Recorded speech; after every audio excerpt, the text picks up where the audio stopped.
왜 그렇게 성격 유형 진단에 관심이 많고 이런 사회적인 현상은 왜 생겼을 거라고 생각하세요? 저는 이유리 때문인가요?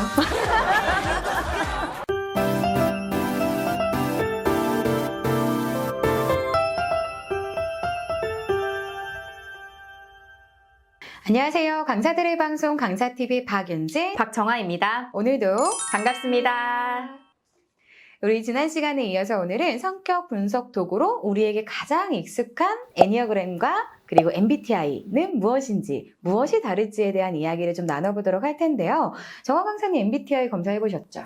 네, 해봤죠. 뭐 나왔나요?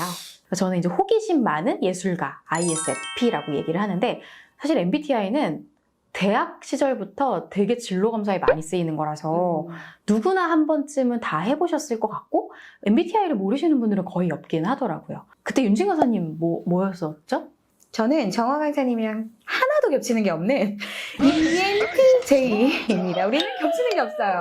그래서 이렇게 같이 일하나 봐요. 다행이에요. 네.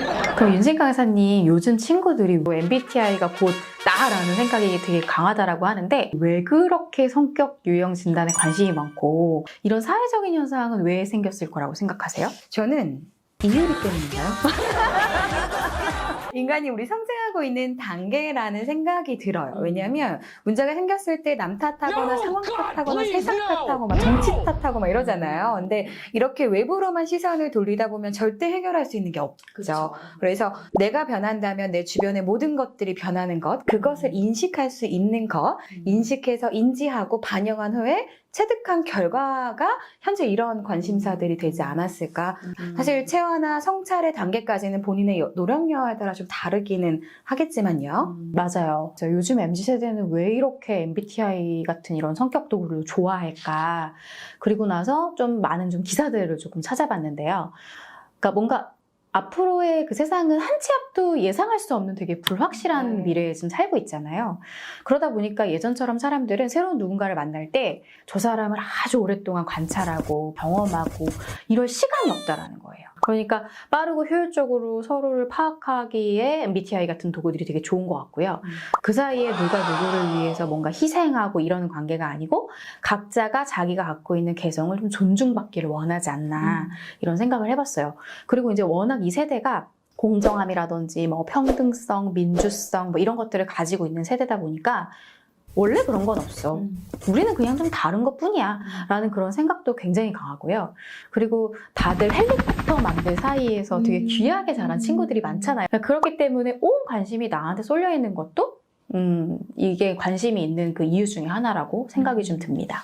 뭐 저희가 밀레니얼 세대의 거의 끝에 와 있는 사람들이었고, 맞아요. 네, 베이비 부머 세대들을 보면은 왜 저렇게 집단에 희생하지? 네, 라는 생각을 한 번쯤은, 네, 저희도 뭐 이렇게 꼰대가 돼 있는데요, 뭐, 네. 그래서 앞으로는 뭔가 미래 사회의 중심이 될 MZ세대가 이러한 성격 분석 도구에 관심을 가지는 사회적인 현상을 좀 잘 이해를 하시면서 이런 부분을 함께 학습해 나가면서 또 하나의 소통의 계기가 되는 것도 되게 중요할 것 같아요. 그럼 본격적으로 MBTI와 애니어그램은 어떤 점이 조금 비슷하고 다를까요?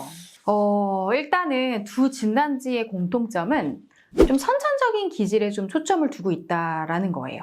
그러니까 사람은 타고난 기질이 있고 이 기질은 잘 변하지 않는다. 그래서 그 기질 자체를 조금 인정하고 내가 여기에서 발휘할 수 있는 강점이나 관리해야 되는 약점을 좀 정확하게 알고 활용하는 게 되게 중요하다라는 거고요. 그러니까 MBTI 같은 경우는 사람을 조금 개별적인 존재로 보고 존중을 해주자라면 애니어그램은 사람은 그래 달라. 그런데 뭔가 나라는 인간 자체가 하나의 완성된 통합된 그런 방향으로 가는 어떤 그런 부분들을 제시를 하는 것 같거든요. 네. 틀리지 않고 다르다. 네. 맞아요. 이런 거죠.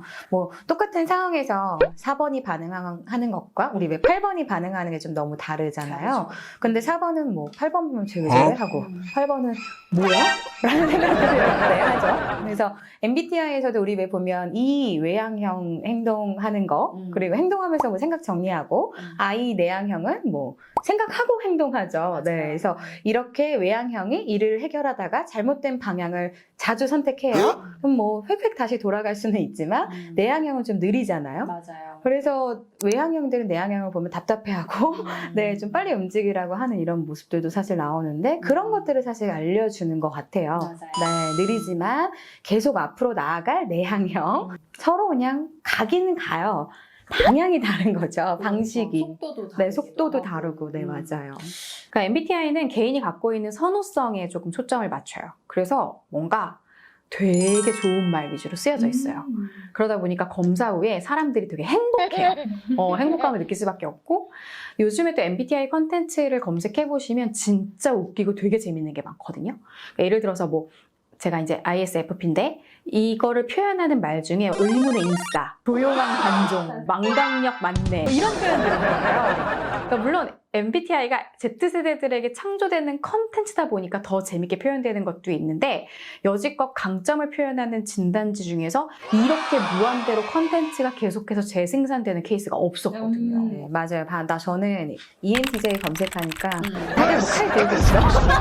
맞아요. 되게 유머스럽고 되게 유쾌하고 이런 느낌이죠. 근데 반면에 애니어그램은 인간이 가진 성격적인 집착이라는 이 표현 자체가 되게 부정적이잖아요. 네. 애니어그램은 그 사람이 그 행동을 왜 하는지에 대한 동기를 봐요. 그러니까 예를 들어서 2번 유형이 사람들을 잘 도와주죠. 그러면은 그럼 왜 돕는 거야? 결국에는 자기가 사랑받고 싶어서야. 그러니까 나 이렇게 좋은 사람이라는 걸 인정받고 싶어서야 이렇게 표현이 되거든요. 그러면 5번 유형이 왜 지식을 그렇게 자꾸 추구해? 불안해서야. 1번이 왜 완벽주의자야? 내 영역을 지키고 통제를 위해서야. 그러니까 이런 느낌인 거예요. 그러니까 2번 유형에게 사랑을 받고 싶어서 주시는 거잖아요? 이렇게 얘기하면 대부분 2번 유형이 아니에요. 저 바라는 거 없이 주는 거예요. 이렇게 얘기를 하거든요. 그러니까 애니어그램은 상담자가 이 목적을 잘 설명하지 않으면 되게 기분이 좀 안 좋을 수도 있고 그 다음에 사람들은 대부분 자기가 그 행동을 왜 하는지에 대한 동기를 평소에 생각하지 않아요. 그 행동만 생각을 하죠. 그러니까 내가 그동안 이 행동을 왜 그렇게 하면서 희생을 했지라는 것들이 느껴질 때까지는 되게 많은 시간이 걸리지 않나 이런 생각을 좀 해봅니다. 네, 어느 정도 나이가 있고 삶을 경험해본 사람들은 애니어그램을 받아들일 때 충분히 인정하고 수용할 수는 있어요. 그렇죠? 근데 나이가 좀 어리거나 젊은 친구들은 좀 거부감이 있을 수 있다라는 생각이 드는데요. 진짜 완전 그렇고요. 제가 대학생 대상으로 애니어그램 강의를 했을 때 그걸 되게 확연히 느꼈었어요. 반응이 안 좋아요. 왜냐면 일단 대학생들은 자기네들이 앞으로 10년, 20년들을 걱정하지 않아요. 지금 현재 내가 얼마나 지금 즐겁게 잘 살고 있느냐 이게 중요한 친구들한테 희망적인 얘기를 하지 않고 너네가 동기가 어떻다 뭐 원래 네가 이런 행동을 하는 이유가 뭐 때문에 그렇다 막 이런 진지한 얘기를 하면 잘 안 들으려고 하는 게 좀 있거든요. 그러니까 오히려 애니어그램은 연령대가 좀 있는 분들이 선호하는 경향이 있고 그래서 애니어그램은 인간의 성격을 보고자 하는 게 궁극적인 목적은 아니고 그러니까 당신한테는 9가지 유형의 잠재성이 있는데 왜 자꾸 그 상자 안에 하나만 들어가 있는 거야? 얼른 거기서 나와. 너는 그 상자만 경험하기엔 너무 아까워. 얼른 나와서 이 상자들을 다 경험해 보겠니? 이거예요. 근데 그 상자에서 나오기 위해서는 내가 어떤 상자에 있는지를 알아야 그 상자도 있다는 걸 알고 거기서 나올 수가 있는 거죠. 네. 그렇기 때문에 애니어그램은 궁극적으로 진단하고 해석하고 수용하고 수양하는 그 과정으로 계속 가는 거예요. 그래서 미국에는 실제로 애니어그램의 이런 수련센터 이런 것들도 되게 크게 있고 수련센터요? 네, 가보고 싶네요. 근데 그 MBTI랑 애니어그램 지금 조금은 느끼겠는데 좀 어떤 다른 부분이 또 있을까요? 사실 저는 개인적으로 MBTI가 좀 더 어렵다고 생각을 해요. 그러니까 4가지의 카테고리에 16가지 유형이 있잖아요. 그래서 4가지의 글자 조합이 익숙하지 않기도 하고요. 그리고 이제 기업에서는 이걸 하기 위해서는 MBTI를 전혀 모르는 사람들에게는 학습시키는데 조금 더 시간이 필요한 것 같아요.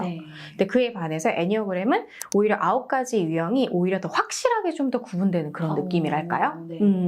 각 진단 도구들이 갖는 한계점 같은 것도 있을 것 같기는 해요. 이번에 교육을 들으면서 제가 MBTI 직원들이랑 같이 듣기는 했거든요. 근데 직원들이 둘 중에 하나를 판단하는 것에 특히 힘들어 하더라고요. 예를 들어 E인지 I인지 뭐 우리 T인지 J인지 알 때 질문하잖아요. 네. 근데 그럴 때 조금 힘들어하는 게 좀 나타나는데 이렇게 양극화 분포의 오류라고 하죠. 이렇게 어려운데 중간에 잘 받아들이지 않는다는 느낌? 강사님 어떠셨어요? 오, 완전 그렇고요. 그러니까 MBTI를 예를 들면 제가 ISFP인데 제가 앞에 I하고 E하고 이제 비교를 해보는 거죠. I가 내향, E가 외향인데 저는 딱 1점이 높은 외향이에요. 아, 오. 그러면 근데 사람들은 저를 진짜 외향형으로 보거든요. 네, 많이. 그러니까 어떻게 보면 외향과 내향을 둘 다 쓰고 있는 사람인 건 거죠. 하지만 1점이 높았다고 해서 저는 ISFP가 돼버리는 거예요. 그러니까 제가 ISFP라고 얘기를 하면 어느 누구도 믿질 않아요. 누가 봐도 E인데 라는 얘기를 하는 거거든요. 그래서 이게 뭔가 중간 범위를 좀 인정하지 않는다 이런 것 같고요. 근데 애니어그램에는 그런 면에서는 되게 비슷한 것 같아요. 그러니까 여러 유형을 골고루 사용할 수는 있지만 타고난 유형은 잘 안 바뀐다.